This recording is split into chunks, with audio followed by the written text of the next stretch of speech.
O edifício Pirâmide, em Abrantes, está a receber mais uma edição, a quarta, do Festival de Filosofia, sob o tema A Cidade e a Arte. O início ocorreu precisamente no Dia Internacional da Filosofia, nesta quinta-feira, ocasião em que Manuel Valamatos, presidente da autarquia abrantina, destacou o alto patrocínio de Marcelo Rebelo de Sousa e ainda quem esteve na gênese desta iniciativa. E ficamos muito satisfeitos por ver o alto patrocínio do Sr. Presidente da República, de certa forma aqui a reforçar e a apoiar este nosso evento.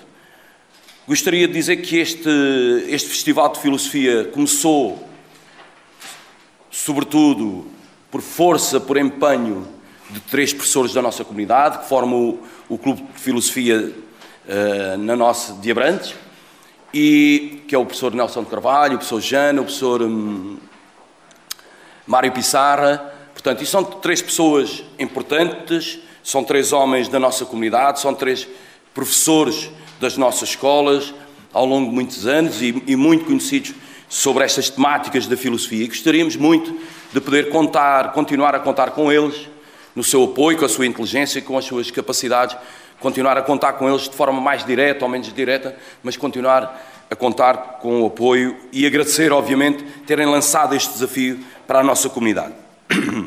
Eu quero particularmente agradecer a todos os oradores, a todos os moderadores, mas de forma também muito específica aos professores, às nossas escolas, aos nossos alunos, naturalmente, que vêm seguramente dar a dinâmica bastante para se falar da cidade e da arte. A cidade e a arte é o tema central destas jornadas, onde se pretende discutir, falar sobre aquilo que é hoje o nosso mundo. E Abrantes não é diferente das outras cidades em todo o mundo.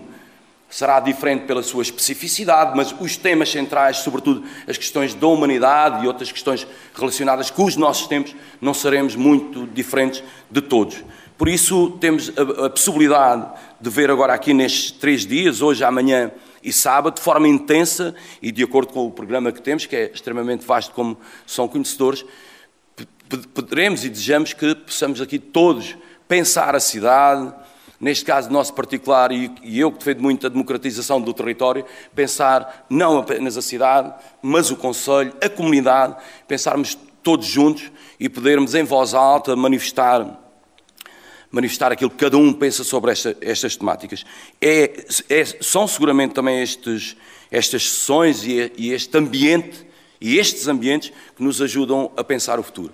Por isso, agradeço muito a todos que vão participar neste nosso evento a sua dedicação, o seu esforço, a sua determinação e o seu pensamento. Refere-se que a conferência inicial esteve a cargo de David Santos, historiador de arte, ele que não poupou elogios à aposta de Abrantes na temática da filosofia.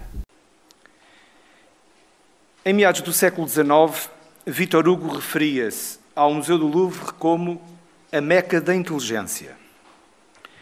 Hoje, esta afirmação parece-nos demasiado distante, como se tivesse sido produzida há milhares de anos. Proponho, por isso, e tendo em vista a iminente abertura do Museu Ibérico de Arqueologia e Arte em Abrantes, uma reflexão que é uma proposta de auscultação sobre as origens dessa identificação proferida no auge da legitimação museológica e a sua crescente inversão contemporânea. Segundo um modelo proposto por Michel Foucault em As Palavras e as Coisas, o processo de seleção dos valores que moldaram a episteme moderna, isto é, do homem do iluminismo às futuras ciências humanas, era essencialmente constituído, como todos os sistemas de valores, por inclusões e exclusões determinadas, sobretudo, pelas inevitáveis relações de conflito entre o poder e o conhecimento, expressas, precisamente, na legitimação das instituições que, ao longo do século XIX, foram exercendo a sua autoridade tentacular. Baseado numa leitura, diríamos, Foucaultiana, a análise que Douglas Crimp faz dos museus no seu livro Sobre as Ruínas do Museu, denuncia o modelo totalitário como essas instituições formularam ao longo dos tempos o seu sistema, referindo-se à forma como o museu sempre procurou transformar um conjunto de fragmentos dispersos da vida passada, colocados num mesmo espaço e numa determinada ordem, como valor essencial e representação de um certo tempo, traduzindo, sobretudo, uma leitura de sentido unívoco, mas com pretensão universal. A leitura que Eugênio Donato faz de Bovary e Pécuchet, citada pelo próprio Crimp, reforça a ideia de que é a prática do museu que os dois protagonistas da comédia de Gustave Flaubert perseguem como desenfreada busca de uma origem, aproximando-se assim das teses de Michel Foucault. Neste sentido, Donato afirma que o museu, bem como as perguntas que ele tenta responder, depende de uma epistemologia arqueológica. As suas pretensões representacionais, históricas, baseiam-se em vários pressupostos metafísicos sobre as origens. O conjunto de objetos expostos no museu é sustentado apenas pela ficção de que ele constitui, de algum modo, um universo representacional coerente. A ficção é que o repetido deslocamento metonímico do fragmento para a totalidade, do objeto para o rótulo e da série de objetos para a série de rótulos, consegue produzir ainda uma representação que seja de algum modo adequada a um universo não linguístico. Essa ficção é o resultado da crença acrítica na noção de que o facto de pôr em ordem e classificar, ou seja, justapor os fragmentos no espaço, pode produzir uma compreensão representacional do mundo. Se a ficção desaparece, o que resta do museu é o bric-à-brac, um punhado de fragmentos sem sentido e sem valor, incapazes de substituir a si próprios, quer metonimicamente, no lugar dos objetos originais, quer metaforicamente, no lugar das suas representações. Crimp sintetizará esta ideia defendendo que a história, e cito, que a história da museologia é a história das várias tentativas de negar a heterogeneidade do museu e reduzi-la a um sistema de séries homogéneas. A fé na possibilidade de ordenar o bric-à-brac do museu, fazendo eco à de Bovary e Pécuchet, persiste ainda hoje. Fim de citação. Nesse mesmo estudo, Douglas Crimp aponta ainda a hipótese de ruína ou de abalo do sistema dos museus com a prática da desmaterialização do objeto de arte que se operou durante os anos 60 e 70 do século XX, caracterizando o trabalho de Richard Serra, Hans Hack ou Daniel Buran como exemplos paradigmáticos dessa crítica ao triângulo de legitimação artística, ateliê, galeria, museu. Ainda assim, a ruína identificada no discurso de Crimp, mais do que um vaticínio acertado em relação ao momento atual, parece reforçar a ideia de um intervalo, constituído apenas... Desculpa.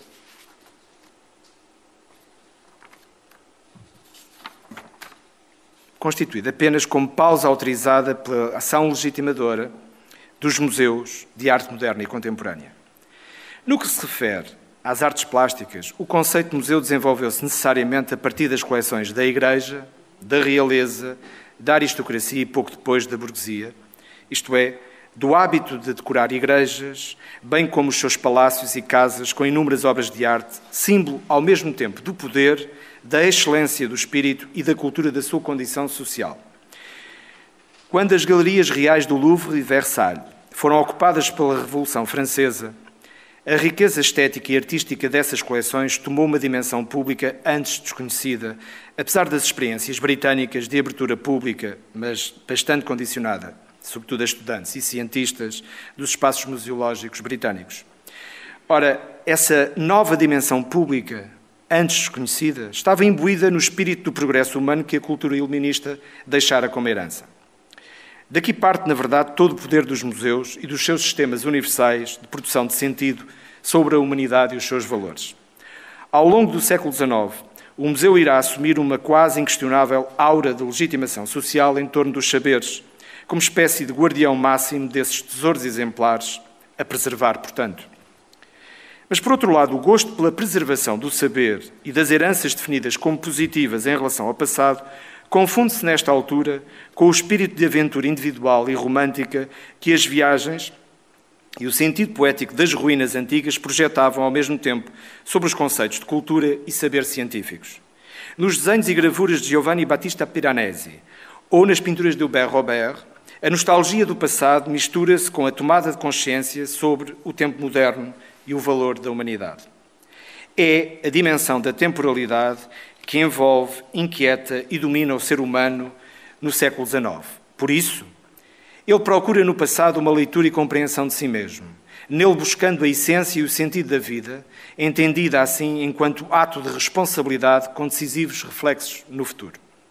Nunca, como no século XIX, a essência da história determinou tanto a ação dos homens. Daí a grande necessidade da exploração pedagógica e didática do saber e da ciência. Daí a importância crescente e decisiva das instituições que podiam assegurar e garantir, tanto no saber científico como na arte, o valor simbólico e identitário de um dado objeto, artefacto ou exemplar da natureza.